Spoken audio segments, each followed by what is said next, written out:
abandonar no teu querer. Preciso fazer a tua vontade, minha vida. Eu vou. O Senhor esteja convosco. Ele está no meio de nós. Proclamação do Evangelho de Jesus Cristo segundo Mateus. Glória a vós, Senhor.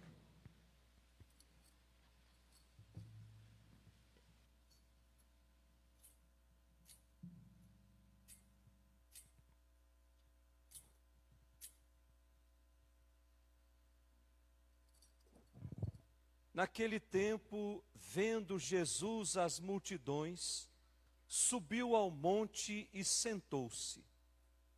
Os discípulos aproximaram-se e Jesus começou a ensiná-los. Bem-aventurados os pobres em espírito, porque deles é o reino dos céus. Bem-aventurados os aflitos, porque serão consolados. Bem-aventurados os mansos, porque possuirão a terra.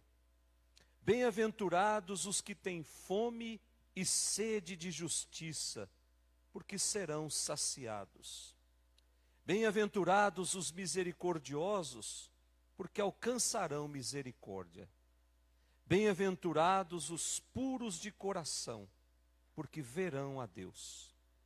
Bem-aventurados os que promovem a paz, porque serão chamados filhos de Deus. Bem-aventurados os que são perseguidos por causa da justiça, porque deles é o reino dos céus. Bem-aventurados sois vós, quando vos injuriarem e perseguirem, e mentindo disserem todo tipo de mal contra vós por causa de mim. Alegrai-vos e exultai, porque será grande a vossa recompensa nos céus. Palavra da salvação. Glória a vós, Senhor. Que as palavras do Santo Evangelho perdoem os nossos pecados. Amém. Amém. Podemos sentar.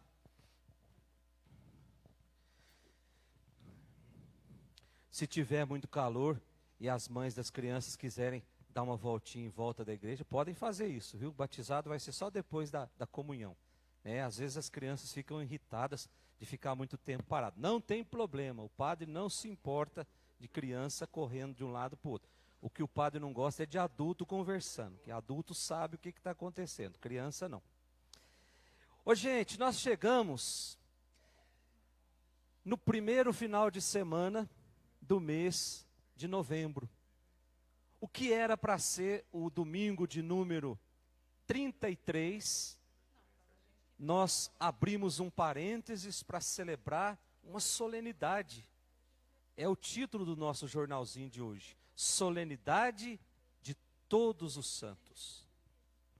Essa solenidade, ou o dia de Todos os Santos, foi dia 1º de novembro. Dia 1º de novembro, segunda-feira. Numa segunda-feira, a igreja entende que depois do 32º domingo do tempo comum, quando chega a solenidade de Todos os Santos, no meio da semana, a igreja nos ensina que no domingo seguinte se celebra essa solenidade. Então, na igreja, não se celebra no dia 1º, celebra no domingo seguinte, que no caso é hoje, dia 7.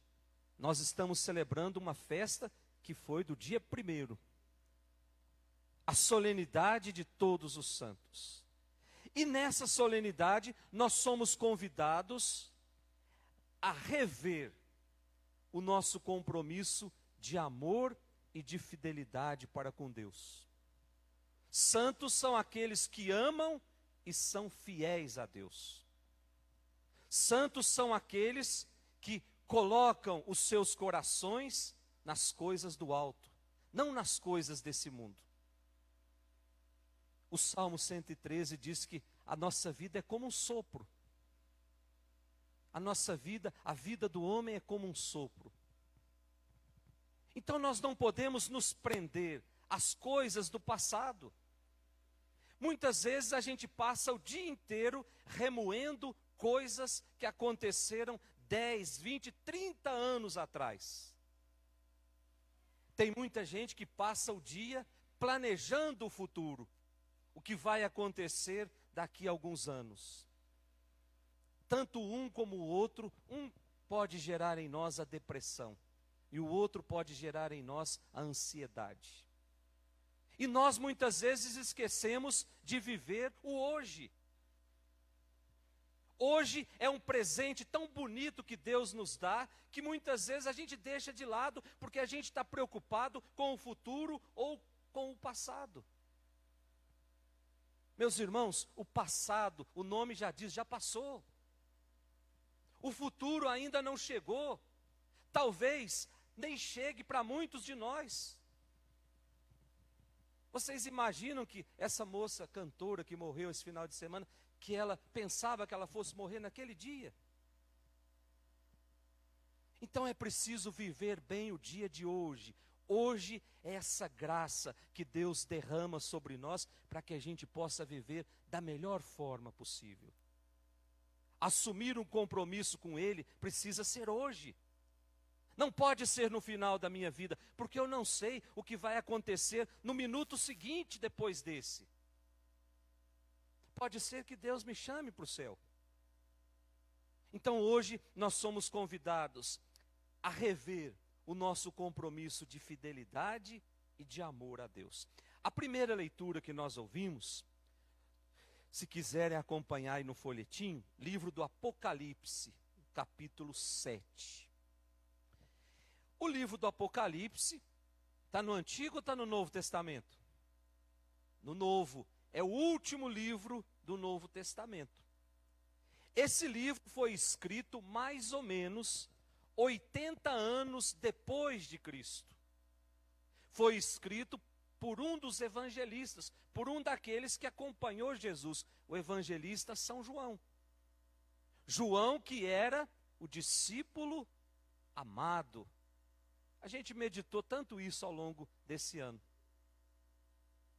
E João escreve para uma igreja que estava dando os seus primeiros passos. A igreja tinha apenas 80 anos. Era uma jovem que estava dando os seus primeiros passos. E nós sabemos que a igreja de Cristo, ela já nasce sendo perseguida.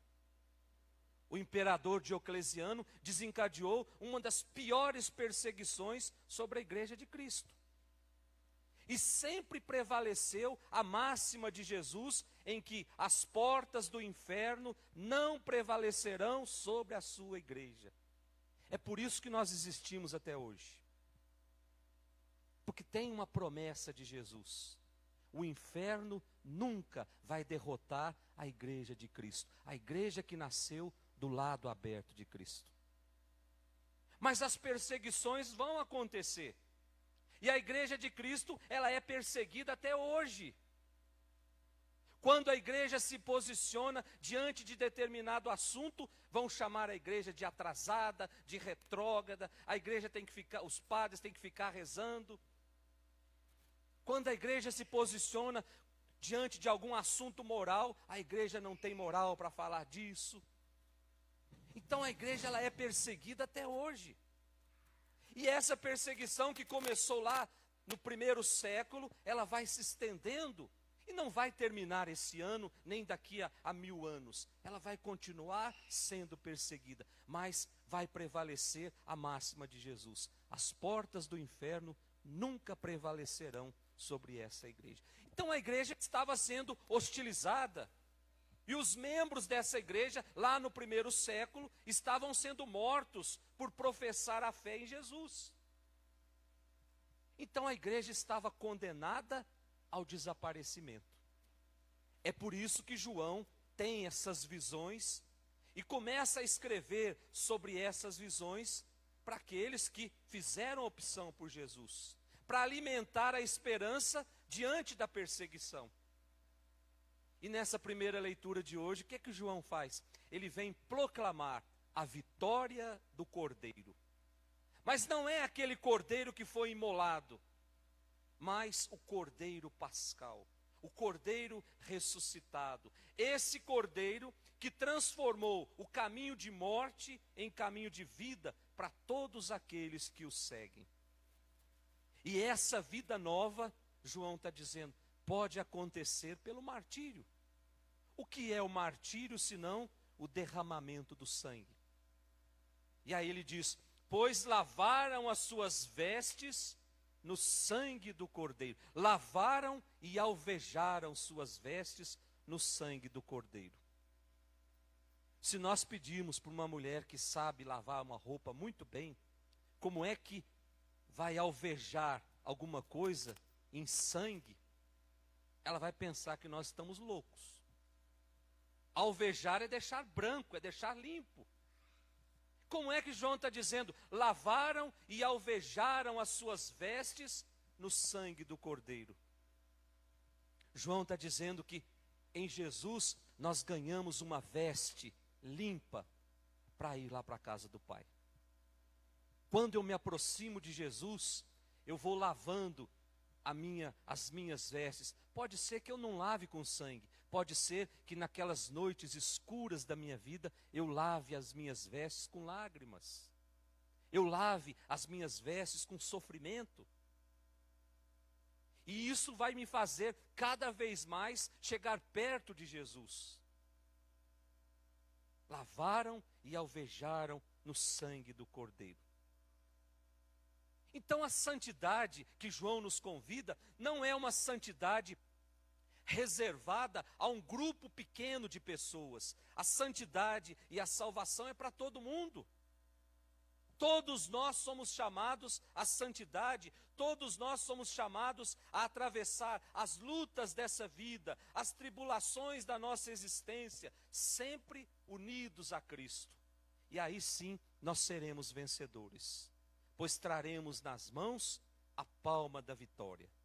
É o que diz São João na primeira leitura. Erramos, caímos, mas a nossa humildade assumida nos levaram a lavar as nossas vestes no sangue do Cordeiro. E João deixa muito claro que o próprio Cristo vai derramar o seu espírito de santidade sobre aqueles que permanecerem fiéis.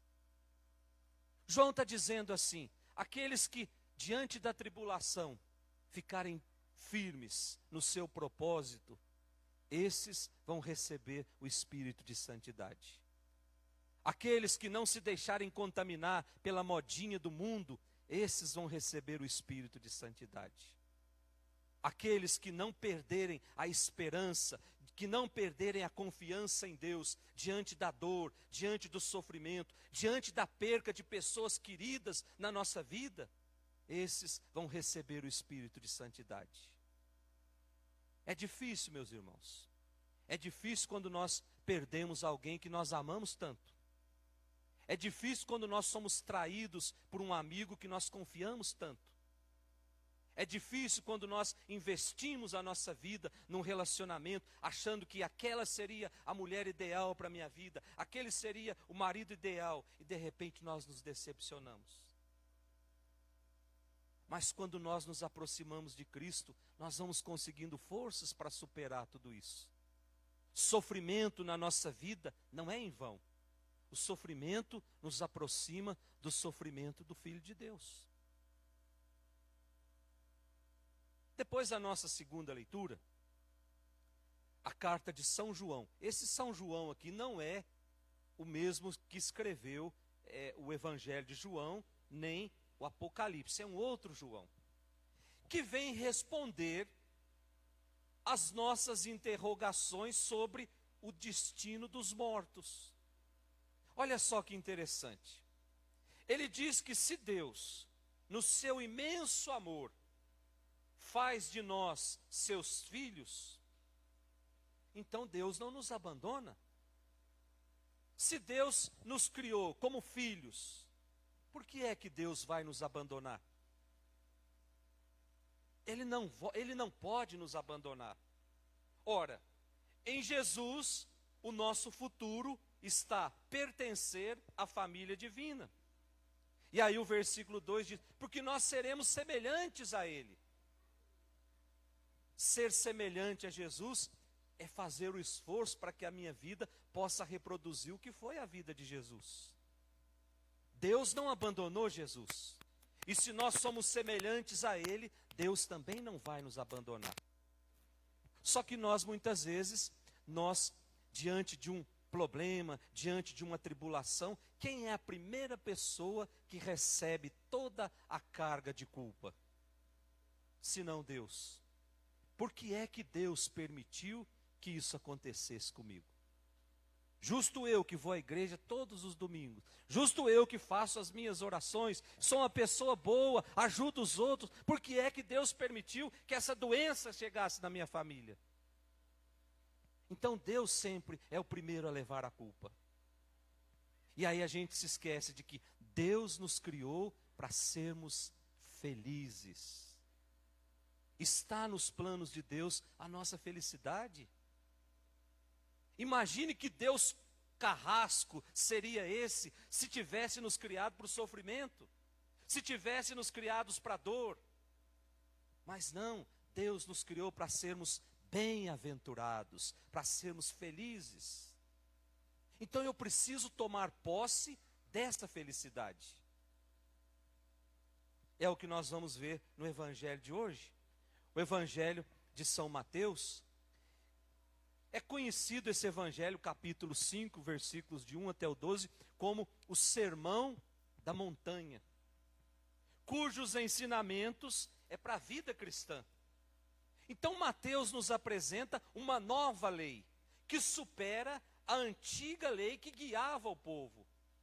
E essa nova lei, aonde é que ela acontece? No monte. Jesus subiu ao monte e sentou, justamente para nos recordar o Monte Sinai, onde Moisés foi buscar a primeira lei, os 10 mandamentos.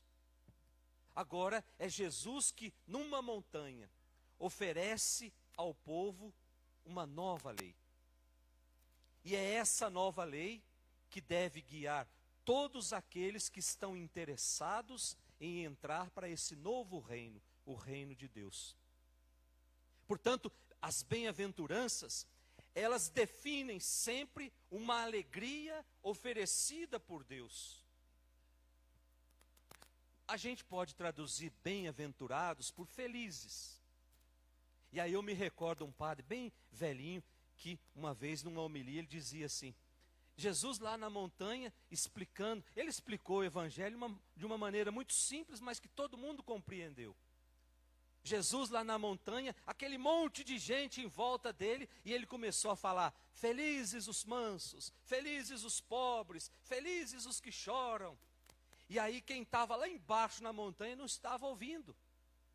E aí começaram a perguntar, o que é que Jesus está falando lá em cima? E aí começaram a dizer, não sei, eu só sei que ele está mandando a gente ser feliz.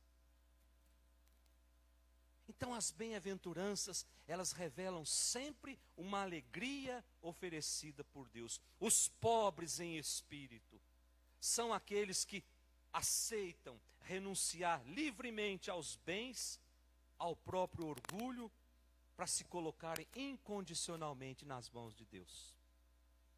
Os mansos são aqueles que recusam todo tipo de violência, que são amáveis, que são tolerantes. A nossa cidade precisava de uma legião de homens e mulheres mansos, principalmente no trânsito, homens e mulheres mansos. E eu digo isso falando para mim também, gente. Quantas vezes eu já perdi a paciência no trânsito e falei coisas que depois eu me arrependi. Então o mundo precisa de homens e mulheres mansos. Quem são os que choram? Senão aqueles que vivem mergulhados na dor, no sofrimento. E essa dor e esse sofrimento é uma dor e um sofrimento causado por alguém. Uma dor e um sofrimento causado por uma injustiça. E aí em seguida o Evangelho nos apresenta uma série de orientações que o seguidor de Jesus Cristo deve assumir. Qual é a primeira orientação? Ser misericordioso. Ou seja, ter o coração capaz de amar. Misericórdia é eu entrar na miséria do coração do outro, e a dor do outro passa a ser a minha dor. Ser misericordioso não é ter dó do outro, mas é entrar na dor do outro, e aquela dor ser também a minha dor. O meu coração, ele está junto do coração do outro. Um coração capaz de amar, amar sem limites. Um coração capaz de se deixar tocar pelo sofrimento e pelas alegrias dos outros. Ser capaz de ir ao encontro do irmão, de estender a mão, mesmo que eles falhem contra nós. E aí continua com as orientações, ser puro de coração, ou seja, ter um coração leal, um coração honesto, um coração que não compactua com coisas erradas, um coração que não engana o outro. Ser construtor da paz, ou seja, ser capaz de renunciar todo tipo de violência. Ser como São Francisco, instrumentos da paz. Senhor, onde houver ódio, que eu leve o amor. Onde houver injustiça, que eu leve a justiça. Onde houver falta de perdão, que eu leve o perdão. E certamente, tomando uma atitude assim, nós seremos perseguidos por causa da justiça. Mas o próprio Cristo garante que o mal ele não poderá vencer. Pois no final da nossa caminhada, Ele está à nossa espera, com os braços abertos. Portanto, caros irmãos, nessa solenidade de Todos os Santos, peçamos que nós também tenhamos a coragem de sermos santos. A santidade não é algo que está fora do nosso alcance. Santa Teresinha, ela diz que nós podemos ser santos nas pequenas coisas do dia a dia. Um prato que nós lavamos com amor dentro da nossa casa já é um passo para a santidade. Por isso, é fácil ser santo.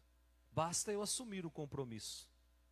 Daqui a pouquinho, aqui em cima desse altar, vai estar o ponto alto da nossa fé. Um pequeno pedaço de pão que Deus transforma no corpo do seu Filho. E nesse pequeno pedaço de pão está todas as realidades do céu. Uma vez que eu coloco esse pequeno pedaço de pão dentro do meu coração, eu estou dizendo para Jesus assim: transforma o meu coração num pedaço do céu. Transforma o meu coração num coração capaz de amar mais. Transforma o meu coração num coração capaz de ser mais generoso. Por isso, quando o padre estiver consagrando aqui a Eucaristia, peça isso para Jesus. O Senhor quer morar na minha vida? Então venha, que o meu coração já está preparado para te receber. Louvado seja nosso Senhor Jesus Cristo.